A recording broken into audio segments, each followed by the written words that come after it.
भाजप काँग्रेसच्या वळचणीला गेला तर आरएसएस 10 भाजप उभी करेल. राष्ट्रीय स्वयंसेवक संघाच्या कार्यक्रमात अभिनेते शरद पोंक्षेंचा इशारा. सातारा पोलीस अधीक्षक चौकशीपर्यंत सक्तीच्या रजेवर. मुख्यमंत्री फडणवीसांचे आदेश. झेडपी निवडणुकीतील राडा प्रकरण तुषार दोषींना भोवलं.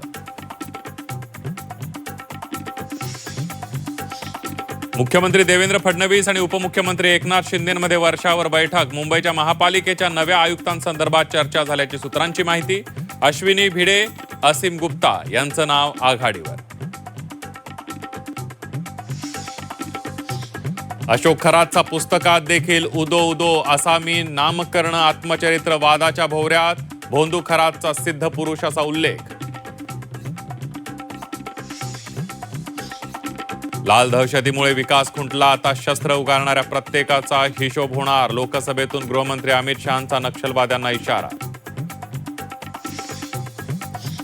आखातातील युद्धाचा धाराशिवमधील व्यापाराला फटका. कच्चा माल महागल्यामुळे उत्पादन ठप्प होण्याच्या मार्गावर. सणांमध्ये फटाके महागण्याची शक्यता.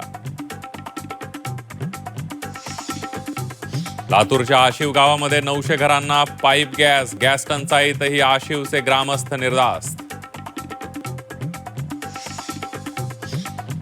आखाती युद्धाचा शेती क्षेत्राला मोठा फटका. डिझेलच्या तुटवड्याअभावी शेतमालांच्या मळणीच्या दरात वाढ. हार्वेस्टर चालकांची डिझेलसाठी धावाधाव.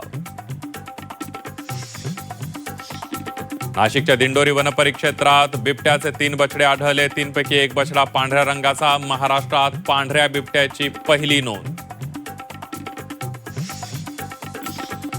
पश्चिम महाराष्ट्राला अवकाळीनं झोडपलं. अनेक भागात गारपीट. फळबागांसह रब्बी पिकांचं मोठं नुकसान. तत्काळ पंचनामे करून नुकसान भरपाई देण्याची मागणी.